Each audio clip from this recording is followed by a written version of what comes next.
Il y a de la rumba dans l'air, mais aussi du tango, du foxtrot ou de la java, quelques-unes des danses des bals clandestins pendant la Deuxième Guerre mondiale à découvrir au musée de la Résistance et de la déportation de l'Isère. Suivez le guide, compétente aussi en matière artistique, Grenoble-Alpes Métropole lance le projet de l'ours qui danse, un sentier pour découvrir de nouvelles œuvres sur le territoire. Dans la famille Collet, je voudrais le père Philippe et les deux fils, Thibaut et Mathieu, une petite entreprise grenobloise de champions de saut à la perche qui monte, objectif JO. Bonsoir à tous, ravis de vous retrouver dans ce JT du mercredi 9 juin 2021, toutes les heures à partir de 18h, l'essentiel de l'actualité du Grand Grenoble. Balle perdue, mercredi 9 juin, c'est la fin du couvre-feu à 21h. Nous gagnons pour l'instant 2 heures, même si les boîtes de nuit et discothèques sont toujours fermées. Qu'importe, le musée de la Résistance et de la déportation de l'Isère ouvre le bal avec sa nouvelle exposition intitulée « Vous n'irez plus danser, les bals clandestins de 1939 à 1945 ». Comment transgresser l'interdit, quels liens sociaux rendent irrésistible l'envie de danser? Explication avec Laurine Guignard. Sauter, danser, embrasser qui vous voudrez, avait dit Madame de Pompadour. Mais pendant la Seconde Guerre mondiale, il est interdit de danser.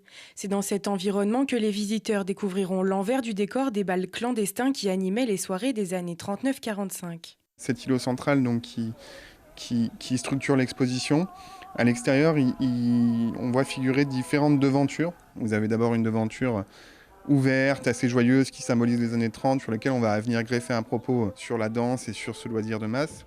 Ensuite, vous avez une devanture de magasin fermé, bleue, assez sombre, qui va symboliser les interdictions. Et puis sur la dernière phase, vous avez une façade de grange pour amener le propos du bal clandestin. C'est un clin d'œil au fait que les bals clandestins soient avant tout des événements ruraux et qui ont lieu la plupart du temps dans des granges. Et ce n'est pas à cause de la crise sanitaire avec les bars et soirées clandestines que le musée a choisi cette thématique. L'équipe travaille sur ce projet depuis 2019 en collaboration avec un groupe du Centre d'histoire sociale des mondes contemporains de l'Université Paris 1 La Sorbonne. Un groupe qui étudie spécifiquement les bals clandestins. Ils sont venus avec ce projet d'exposition qui nous a tout de suite enthousiasmés et qui nous a semblé tout à fait intéressant de pouvoir développer ici, finalement dans la continuité des expositions temporaires que nous avons pu faire sur des questions un peu de société, d'histoire et de société. On avait présenté une exposition consacrée aux femmes juste avant, et donc de pouvoir justement évoquer cette thématique de la danse et de l'interdiction de danser nous semblait assez intéressante parce qu'aussi elle est complètement inédite. C'est un sujet qui n'a jamais été traité en exposition. Parce que voir danser les gens, c'est bien, mais danser soi-même, c'est mieux. Le musée de la Résistance organise tout l'été des événements pour permettre aux visiteurs de s'essayer à la rumba, au foxtrot ou encore à la valse. On avait quand même envie de faire danser notre public, puisque l'exposition s'y prête, donc ça aurait été dommage de ne pas le faire. Donc malgré les contraintes sanitaires, on a réussi à proposer un bal chorégraphié, des ateliers d'initiation aux danses des années 30. Au total, 3 mois de construction scientifique et scénographique ont été nécessaires pour permettre aux visiteurs de valser entre les 3 thèmes de l'exposition, visibles jusqu'en 2022. Et une conférence dansée avec une danseuse chercheur, un danseur et des musiciens est d'ailleurs prévue ce jeudi de 18h à 19h30. L'entrée est gratuite, mais l'inscription est obligatoire. Le petit oiseau va sortir. S'il volatile est depuis longtemps associé au logo de la métropole Grenoble-Alpes, il en est un autre qui pointe le bout de son museau, l'ours qui danse, et oui, lui aussi, qui a donné des idées à la collectivité de lancer un parcours artistique autour de nouvelles œuvres, à la manière de ce qui existe par exemple déjà sur le campus de Grenoble. L'objectif de ce sentier d'art dans la métropole des Alpes, c'est de créer à terme une vingtaine de gestes artistiques, un transit sur l'art des transitions, pour créer évidemment de l'émotion. Vous savez, l'art a cette formidable capacité de nous dire, de nous révéler le monde qui vient.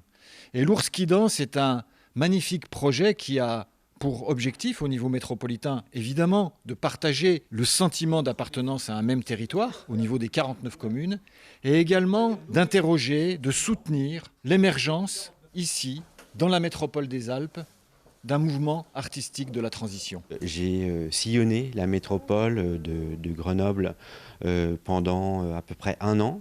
J'ai rencontré beaucoup de gens, beaucoup d'acteurs, j'ai travaillé avec beaucoup de services de la métropole et à partir de ça, j'ai fait une proposition de parcours artistique qui s'appuie sur les thématiques de transition écologique. Et je trouve que ici, dans ce territoire métropolitain, eh bien, on est comme dans une sorte de laboratoire de ce qui se passe à l'échelle planétaire. Grenoble, cette métropole, est connue, malheureusement, pour sa pollution atmosphérique, la situation de cuvette. Et Grenoble, c'est quoi d'autre? C'est la ville des Alpes. Et c'est dans les Alpes que le réchauffement climatique est le plus sensible, le plus palpable. Ça m'a semblé intéressant de faire de ce territoire un enjeu à proposer aux artistes. Et ces artistes, ce sont Félice Varini qui interviendra dans le centre-ville de Visil, Victor Romer au col de Porte et Liliana Montana sur la presqu'île de Grenoble. La production des œuvres devrait démarrer début 2022. De l'art à la nature, dans le cadre du contrat vert et bleu de Grenoble-Alpes Métropole, la LPO de l'Isère lance une vaste enquête participative pour recenser les écureuils, mais aussi les hérissons du territoire. L'objectif est de déterminer les lieux de passage les plus fréquents pour mettre en place des aménagements spécifiques, comme ces écuroducs, il en existe déjà 17 dans la métropole, ou pour les hérissons, installer des passages de petite faune sous les infrastructures routières. Vos réservations sont à indiquer sur le site gncitizen.lpo-aura.org. C'était un peu le supplice de Tantale. C'est quelqu'un qui est malade et qui a une addiction au jeu. Dans son propre bureau de tabac, il a joué pour plus de 20 000 € et la machine s'est emballée. Un extrait de la plaidoirie de l'avocat de l'ex-président de la Chambre syndicale des buralistes de l'Isère. De 2002 à 2010, son client septuagénaire avait en tout détourné plus de 400 000 € du compte de son syndicat.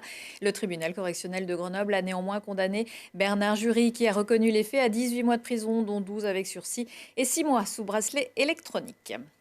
Aller plus haut, c'est l'objectif de tout sauteur à la perche. C'est bien parti pour l'Isérois Thibaut Collet qui a remporté son record personnel dimanche dernier à Salon de Provence en passant la barre à 5,72 m. C'est 10 cm de plus que son précédent record. La confiance revient pour le jeune homme qui travaille en famille avec son frère et son père, même s'il faut parfois s'éloigner de Grenoble. Laurine Guignard. 5,30 m, 5,35 m, c'est bien, mais c'est trop peu pour Mathieu et Thibaut, loin de leur record personnel. Alors ce jour-là, au premier meeting de la saison à la maison, les frères Collet ne sont pas au meilleur de leur forme. S'ils savaient déjà que les Jeux Olympiques de Tokyo n'étaient pas accessibles, leurs objectifs vont bien plus loin. J'ai 26 ans, donc j'arrive sur ce qu'on appelle le prime, c'est-à-dire que j'ai mes 4 prochaines années, je suis censé être au maximum de ce que je suis censé donner. Pour cet été, en tout cas, il me faudrait 5,80 m. Après, au cours de ma carrière, l'objectif évidemment, c'est de franchir le palier des 6 mètres. Ça se fait étape par étape, donc 5,80, puis 5,90, puis 95, puis 6 mètres. Et puis pourquoi pas aller plus haut après. Là je prépare les championnats d'Europe Espoir cet été. À terme c'est les JO, c'est faire une belle place à Paris en 2024 en France quoi. Donc c'est sûr que ça c'est l'objectif premier. Après si c'est pas à Paris ça sera à Los Angeles en 2028. C'est aussi d'aller chercher des performances le plus haut possible et mettre en place ce qu'on fait à l'entraînement et derrière ça va aller quoi. Après un stage de préparation en Californie, les deux frères se donnent tous les moyens de sauter encore plus haut. Leur père, Philippe Collet, ancien recordman de France, veille toujours sur eux. Et les deux perchistes se sont tournés vers Renaud Lavillenie, champion olympique en 2012, et son coach, Philippe Dancos, lui aussi une figure du saut à la perche. À Grenoble, les conditions d'entraînement étaient devenues compliquées. Dehors, le plateau, il est bien, le sautoir est pas mal, mais dedans, ça reste compliqué parce qu'on a un petit gymnase. Pour faire du bon niveau, c'est bien, mais derrière, quand on veut progresser et franchir un cap, fallait partir quoi. C'est vrai que pour progresser, c'est d'ailleurs ce qu'on a fait cet hiver et qu'on a commencé à mettre en place aussi un peu cet été, on fait régulièrement des allers-retours à Clermont-Ferrand. Du coup, ça nous permet d'avoir un avis différent, une expertise différente et surtout un œil, deux yeux même très avisé, très précis sur ce qu'on fait, ça nous permet de progresser beaucoup. La saison d'été ne fait que commencer pour les deux jeunes perchistes, avec un record à 5,74 m pour Mathieu et un nouveau record à 5,72 m pour Thibaut. La troisième génération espère bien décoller et hisser encore plus haut le fanion de la famille Collet. Et la suite, ce sera un meeting à Moulins samedi avant les championnats de France à Angers les 26 et 27 juin. On va buller à présent grâce au Festival de la BD de Grenoble qui se tiendra le 19 juin prochain au bâtiment C'est Moi. Pour en parler, je reçois Christian Huberson. Bonsoir. Bonsoir Marie-Caroline. Vous êtes président de l'association BD Partage. C'est comme le port salut, c'est marqué sur votre t-shirt. Exactement. Et vous êtes aussi organisateur de ce festival. À vos côtés, Morgane Navarro. Bonsoir. Bonsoir. Vous êtes grenoblois, auteur de bandes dessinées et illustrateur. Christian, pourquoi un festival de la BD à Grenoble? Est-ce que la capitale des Alpes, c'est aussi une capitale de la bande dessinée? Alors oui, Grenoble a tenu un festival jusqu'en 2019. C'était l'association Dauphilactère qui l'organisait. Mais alors, elle a passé la main en 2019 parce qu'elle s'est recentrée sur son travail d'éditeur. Du coup, Grenoble était un peu orpheline de son festival. Alors nous, avec une bande d'amateurs de BD et quelques auteurs du coin, on a décidé de monter une association en janvier 2020 pour reprendre le festival. Et alors malheureusement, en mars 2020, comme vous le savez, on a eu cette période de Covid et de confinement. Donc pendant un an, on a été un peu en attente. Un peu à l'arrêt, ouais. Voilà. Et puis au mois de mai, on a vu la levée des restrictions. On s'est dit qu'il y avait peut-être la possibilité d'offrir enfin une respiration culturelle au public grenoblois. Et donc on a sauté un peu sur l'occasion. Alors malheureusement, sans financement. Alors on a lancé une billetterie en ligne et avec les dons des membres, où le public grenoblois a la possibilité de contribuer pour que ce festival ait lieu. Donc je vous invite à vous inscrire au plus vite. Il y a une jauge limitée à 1000 personnes, donc inscrivez-vous vite. Ce sera peut-être vite plein. Voilà. Et donc, il nous manquait un invité d'honneur. Donc, on avait invité Morgane à une rencontre d'auteurs un peu plus tôt, juste l'année d'avant, en juillet 2020, pendant cette courte période d'été. Et donc, il a répondu positivement à notre invitation et on est ravis de l'accueillir à notre festival. Voilà, la transition est toute faite. Morgane, vous êtes donc l'invité d'honneur de ce festival. Vous êtes grenoblois. Je ne donnerai pas votre âge parce que c'est le même que le mien. Vous êtes l'auteur de Flipper le Flippé, Ma vie de réac, Stop Work notamment. Qu'est-ce qui vous inspire ? Qu'est-ce qui m'inspire ? Tout, ce que je vis, ce que je vois. Beaucoup de choses. Une promenade à la montagne, comme... Mais Flipper, par exemple, il est né comment ? Parce qu'à la montagne, on en voit peu. Flipper, c'est inspiré, comme beaucoup de mes bandes dessinées, en fait, la matière, c'est quand même inspiré de mon vécu. La matière, c'est quand même mon vécu, ouais. Flipper, c'était... j'ai puisé dans des souvenirs d'adolescence, ou de post-adolescence, quoi. Et le réac, c'est vous ? Et le réac, c'est une partie de moi aussi, ouais. C'est une partie de nous tous. Que j'ai voulu, ouais, une partie de nous tous, je pense, ouais. Il reste un peu flou. Que j'ai voulu avouer. Ouais, j'ai un peu flou, mais il vaut mieux parce que c'est pas drôle c'est pas exactement la réalité et puis tout le monde le sait normalement. Mais après j'ai appris que finalement c'était pas toujours le cas.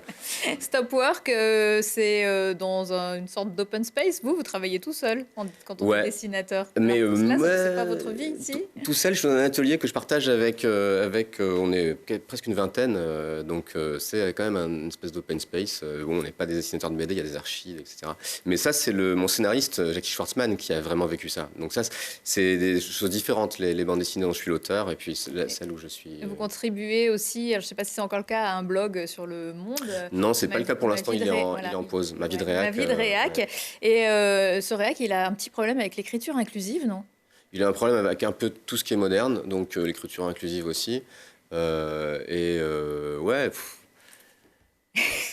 ça me fait rire et je sais pas, peut-être... Peut-être à Grenoble, des fois, ça peut passer aussi, hein, on ne sait jamais. Ce qui peut passer aussi à Grenoble, c'est votre petit problème avec les écolos. Ah ouais le problème du réac avec les écolos, peut-être, avec le bio, tout ça. Ouais, je sais pas, c'est pas non plus une caricature totale du vieux con. Mais il aime pas tout ce qui est. Il comprend pas en fait la modernité, je crois. Enfin, ou il la comprend trop et ça l'insupporte. Il a un seuil de tolérance très très bas. Alors l'écologie. C'est trop long pour en parler. On vous réinvitera sur une thématique, il y en aura bien une dans ces prochains jours. Votre dernier ouvrage, c'est celui-ci, Le Président, avec en couverture un célèbre animateur télé. Alors, il y a un scénariste aussi, mais est-ce que vous pensez que c'est pour conjurer le sort un peu ? Que du coup, on se dit, je le mets là dans le livre, ça n'arrivera pas en vrai. Ah ouais, j'espère, mais... Non, c'est une espèce de...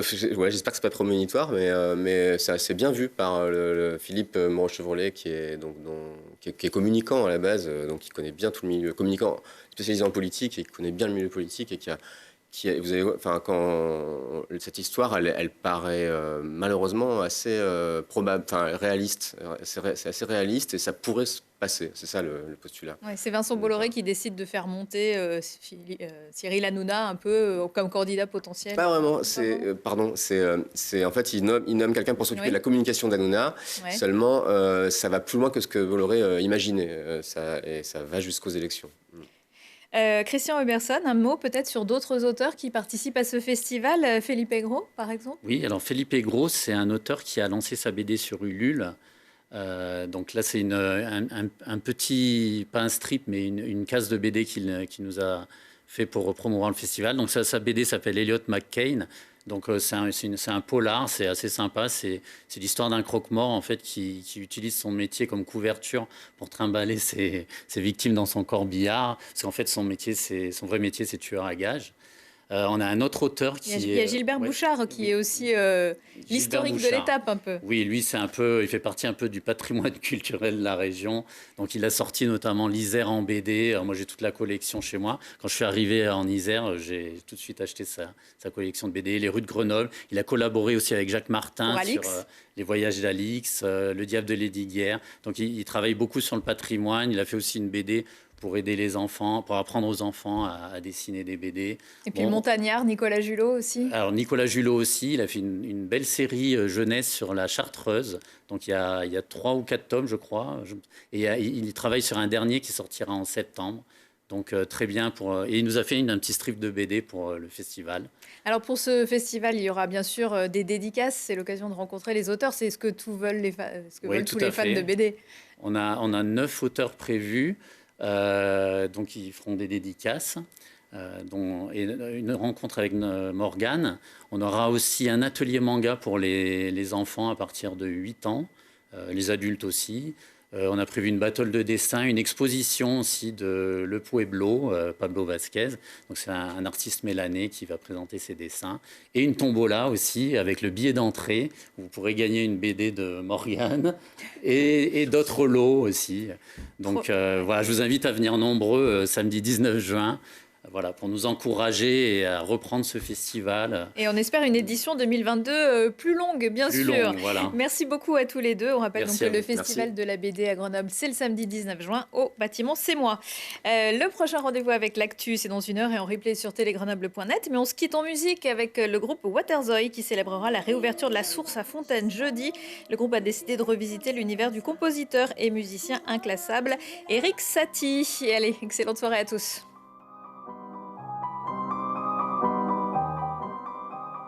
Veux-il être comme moi? Je suis départ et tralala. Je suis départ et tralala. Veux-il être comme moi?